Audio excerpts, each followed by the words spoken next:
if I told you that the difference between spending $500 or $300 on emergency preparedness supplies isn't about where you shop, it's about when you shop. And the when is January. And today we're going to talk about exactly what you can save big bucks on during the month of January.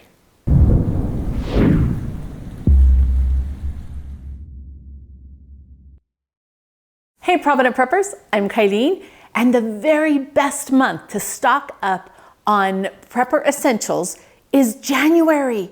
You would be amazed how many great sales there are and clearance items that you would spend so much more money for if you waited to get them later on in the year. So today we're going to talk about those, but before we get started, I just want to make it clear, it is not okay to go into debt to purchase any of these items. That totally negates the savings. So make sure that you don't go into debt, that you work this into your budget, and that you only buy things that you're really going to use. Because otherwise, it's a waste. And none of us right now have money to waste. That's why we're gonna do the shopping in January. Let's talk about why January is such a good month to stock up. The first reason is because we just finished the holiday season and retailers had stocked up on items for that. And if they overshot it, then all of a sudden they have all this inventory that they need to get rid of. Some of the items that they were selling were packaged specifically for the holiday season. So they have to get rid of anything that's in packaging. It doesn't change, the food that's in there or anything else. It just means they need to get rid of it because of packaging. One of the best sales that you will find in January is on meat and other proteins. And for us as preppers, that's one of the most difficult and expensive things that we need to store. You'll find hams and turkeys, roasts, and specialty cuts that were overstocked. And so now they've slashed the prices on those and you can take advantage of that. Now be careful not to buy more than what you can use, but if you can freeze it, or freeze dry it, which is my favorite, or pressure can some of that meat, that means that you can make it so that in June or July, you're still taking advantage of meat that you have bought at significantly lower prices. But again, you don't want to buy more than what you can preserve. Otherwise, you didn't really save any money. The second thing might surprise you. It is on freezers and supplies like vacuum seal bags, the really nice freezer bags, and even deep freezes tend to go on sale in January. So take advantage of those. Make sure that when you buy the surplus, you have a place, you're organized, you know where you're gonna put it, what you have. So when you need that item, you know exactly where to go to find it. Another thing that January is well known for since 1878 is white sales. This is the perfect time to buy sheets and blankets and towels and make sure that you stock up on all of those items so that if there's a power outage, you have all the blankets that you need. Now, I would advise you to buy quality. Don't buy anything that's cheap. Make sure that you take advantage of the savings and buy quality and items that are kind of neutral, not as trendy, because that way 10 years from now, that item won't be out of date or out of style or anything like that. It'll just be good, basic things that can totally keep you warm. There's a little tip for storing blankets and sheets and things like that that you might be putting away in long-term storage. And that's that you can just tuck them in a Mylar bag with an oxygen absorber, squeeze the air out, and then heat seal the top. In fact, there's a video on this. I like to stick a little vacuum in there and suck out the air so that it's nice and tight, so that it takes up less space when I store it. But then I heat seal that and I can put it away and it's not going to have any problems with bugs or moths or smelling funky when you take it out. It'll just be ready. So that's a really good way to store your blankets for long term. Another great item to buy during January is winter clothing and gear. Because for some reason they think winter is not even over yet, and yet they slash the prices because they want to move it all out and bring in the spring items. So this is a great time to buy coats. Make sure for us as adults, we're going to get the same size that we need. But for our kids, now is the perfect time to buy the next size up. So when winter comes next year, you've already got the coat that they need. and you paid significantly less for that coat than you would have if you waited until fall to buy it. Also, think about things like winter boots and hats and scarves and different clothing for layering. All of those are clearanced, and I have picked up some amazing things for even $1 or $2 that would have cost me $10 or $15 had I bought it at the beginning of the season. Only buy what you need, right? Or what you will use. For me, I always like to have a few extra pairs of gloves. I don't just want one pair of gloves. I am a prepper, so I need a backup, and I need a backup for my backup. In January, you'll also find great deals on things like batteries and light bulbs, home maintenance supplies, like weather stripping, anything like that that was meant to keep your house warm. And another thing that you'll find great deals on are electric space heaters, or even like the Mr. Buddy heaters, the propane ones. A lot of times they'll be clearanced out because they don't want to keep those in the store, but that might be perfect for you and what you need.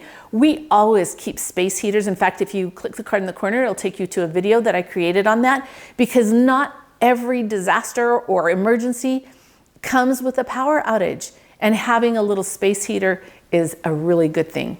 Now let's talk about one of my very favorite things that goes on sale in January, and that's baking supplies. Everything from flour to sugar to chocolate chips. In fact, my daughter-in-law, Amanda, sent me this picture. She's amazing.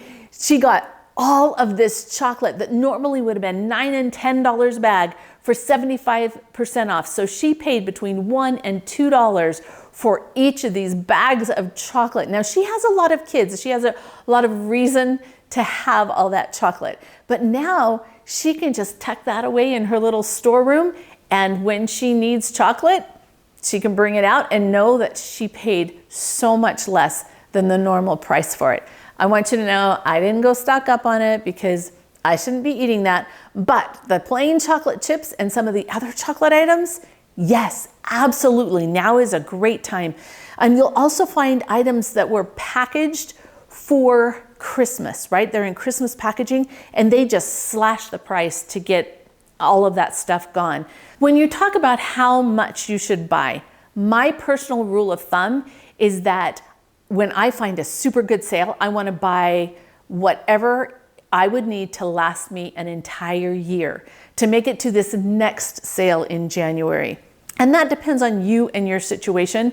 But for me, that just makes the most sense, because a year's supply, I know that I can rotate through it within that year. Nothing's going to go to waste. And yet I'm going to have saved big bucks, including having the different supplies that I need on hand, so I never have to take a trip to the store and pay full price for something that I could have bought at a significantly lower price in January. Another thing that January is famous for sales for are first aid supplies and cold and flu remedies. Check out your little prepper pharmacy, see what you're low on, check the dates. Is there something that needs to be disposed of? And then go take advantage of these sales, because during cold and flu season, they stock up before it. And then now when we're all still sick, it's time that they're bringing other stuff in to replace it in the store. So you can find some really good deals on any of that. But again, make sure that it's only things that you anticipate using that you're gonna stock up on. January is also famous for organization supplies. Now this one's a little bit tricky, because at the beginning of January, it's just time to organize everything, and I'd encourage you to do that. But if you wait until the end of January, when everybody else has done their organizing, and then the stores say, hey, I've got all these bins and totes and things left over, then they slash the price, and you can get a great deal on some of those items. And I've become kind of a fan of the clear bins. And the reason why is because I can put a lot of my food storage in these clear bins. For instance, my nuts and my seeds, I just line them up in there with a date on them. Visually, I can look and I can see exactly how much I have and if I need to stock up on just by looking. But they are kept in a dark storage room. So the only time that they're getting light is when I've opened the door and turned on the light. Otherwise, they're in the dark. So think about that too when you're trying to decide, because we do want to store things in dark containers or dark places. But man, organization-wise, clear totes, I love them. And remember, The better organized you are, the better your rotation is going to be, the more likely you are going to be able to find what you need when you need it instead of buying a duplicate because you forgot where you put it. Not that that's ever happened to me. Okay, it has. January is a great time to stock up on physical fitness equipment, whether you need barbells or a treadmill. And if you wait just a little bit, like more toward the end, then you'll find more of this clearance because the whole New Year's resolution phase has kind of ebbed and flowed, and it's a little bit more where you're going to find more stuff on clearance. So watch for that. But one of the ways that Jonathan and I have accumulated a lot of our physical fitness equipment is through secondary market. So we have our primary market where we're going to go to Costco or someplace like that and we're going to buy it there. There's also a secondary market, which is something like Facebook Marketplace or another online classified where you can pick up fitness equipment for pennies on the dollar. Jonathan and I, a lot of our equipment has been purchased that way. I'll look and somebody's getting rid of a really nice treadmill and I'll pick it up for $100 where I would have paid $1,000 for it had I bought it new. And sometimes I buy things new. I bought my stationary bike new, but I bought it in a January sale when the price was lower. So think about that. And even with some of the clothing items or other things that you might need, don't overlook those online classifieds, which might help you save some money and pick up things a lot less expensively.